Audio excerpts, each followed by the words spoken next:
Bonjour à tous, bienvenue dans cette nouvelle vidéo. Aujourd'hui, je vais te donner 10 trucs et astuces pour toi, infirmier libéral, ou pour toi, infirmière libérale, qui vont t'aider dans ta pratique de tous les jours. Et oui, effectivement, quand tu donnes du Diffuca, c'est-à-dire un complément de potassium à un de tes patients, tu es obligé de lui donner avec un grand verre d'eau. Pourquoi? Parce que sinon, tu as un risque que ton patient ait une nécrose. Si tu mets pas assez d'eau, le cachet va se dissoudre au niveau de l'œsophage et non de l'estomac, et il y a un risque de nécrose. Donc il est important de toujours servir le Diffuca avec un grand verre d'eau. Tu vois cette petite bulle que tu vois à chaque fois dans le Lovenox? Et cette petite bulle, figure-toi qu'il faut surtout pas la purger. En fait, il faut placer ton Lovenox de façon à ce que la petite bulle soit au fond, afin qu'au moment où tu injectes, elle se termine dans l'aiguille afin de chasser tout le produit. Ça permet d'injecter l'entièreté du produit. Tu as peut-être déjà remarqué chez tes patients qui sont sous anticoagulants, sous Priviscan ou Coumadine, un INR qui est parfois fluctuant alors que tu passes tous les jours à la même heure donner les médicaments et tu te dis il n'y a strictement rien qui explique le fait que cet INR bouge. Eh bien, figure-toi qu'il y a certains facteurs qui aujourd'hui influent sur l'INR. Ces facteurs, tu en as plusieurs. Déjà, tu as l'alimentation. Un patient qui va avoir une alimentation riche en vitamine K, ça va forcément faire baisser l'INR. Donc déjà, commence par surveiller ton patient s'il mange des ingrédients comme du chou, de la tomate, de la laitue, du cresson, du chou-fleur. Ce sont des aliments qui sont riches en vitamine K. Mais certains compléments alimentaires également sont riches en vitamine K.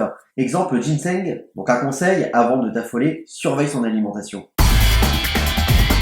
Quand tu ouvres un vaccin, je ne sais pas si tu as déjà remarqué, mais il y a deux aiguilles, une petite et une grande. Et on a tendance à penser à tort que la grande aiguille, elle sert pour les adultes et la petite aiguille pour les enfants. Et non, ça n'a rien à voir. Les enfants ou les nourrissons ou les bébés ont des vaccins bien spécifiques la plupart du temps. La grande aiguille, c'est simplement l'aiguille intramusculaire et la petite aiguille, c'est l'aiguille sous-cutanée que tu préféreras pour les patients qui sont sous anticoagulants pour éviter qu'ils aient un œdème. D'ailleurs, en parlant de vaccins, sais-tu que l'infirmier libéral aujourd'hui peut prescrire la quasi-totalité des vaccins du calendrier vaccinal?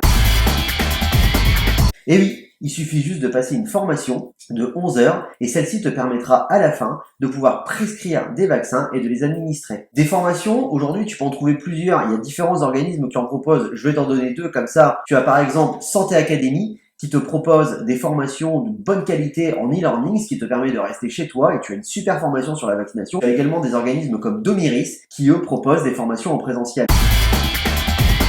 Et oui, l'infirmier peut prescrire également des antiseptiques et l'infirmier peut également renouveler la pilule contraceptive. Il te suffit simplement de reprendre l'ordonnance originale du médecin et d'y apposer en dessous la notion renouvellement par infirmier QSP 6 mois. Tu as le droit jusqu'à 6 mois maximum. N'hésite pas à te renseigner, je suis sûr qu'il y a un tas de trucs que tu peux prescrire et que tu ne sais pas. Et en plus, pour la pilule, tu n'es même pas obligé d'être sur un patient qui est en cours de soins. Tu peux renouveler la pilule contraceptive de n'importe quelle personne. Pratique, par exemple, pour ta fille, ton épouse, ta sœur ou une amie. Tu t'es déjà probablement fait engueuler parce que tu arrives en retard. C'est vrai que pour nous, en libéral, la montre, c'est notre pire ennemi. Donc, afin d'éviter de te faire toujours défoncer par ton patient, parce que voilà, tu as 15, 20 ou 30 minutes de retard, quand tu arrives, cesse de dire « Je suis désolé d'être en retard !» mais dis simplement « Merci d'avoir patienté ». Tu verras la réaction de ton patient et tu verras à quel point ça peut changer. Et oui, aujourd'hui, quand tu es infirmier libéral, tu peux te syndiquer. Il y a des syndicats spécifiques au métier d'infirmier libéral et ces syndicats sont très importants parce qu'ils te défendent. J'ai fait une vidéo que je t'invite à regarder sur les différents syndicats. N'hésite pas à cliquer sur le lien qui est ici ou à t'abonner à ma chaîne YouTube. Tu verras ainsi ce que j'ai pu dire vis-à-vis des syndicats. Mais sache que la représentativité de l'infirmier aujourd'hui, elle est extrêmement basse parce qu'on se syndique pas et pourtant on est un rouage essentiel du système de soins.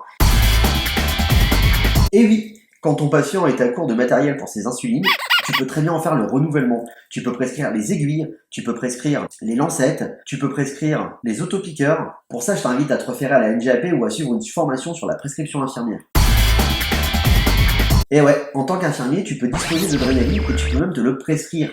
Alors bien sûr, tu vas payer. Il te suffit de faire une ordonnance où tu écris prescription d'adrénaline pour usage professionnel et la pharmacie te délivrera ainsi une boîte de 20 ampoules. Alors bien sûr, je tiens à te le rappeler, tu ne peux pas administrer de l'adrénaline de ton propre chef. En cas d'œdème de poing, par exemple, tu dois d'abord appeler le 15, leur stipuler que tu as de l'adrénaline et c'est eux qui te donneront le feu vert ou pas. Voilà, merci. J'espère que tous ces petits trucs et astuces t'ont servi. N'hésite pas à t'abonner à ma chaîne YouTube. Je ferai des vidéos régulièrement où je te donnerai différents trucs et astuces. La prochaine fois, on parlera des injections de tazocilline et t'apprendras quelque chose de super là-dessus.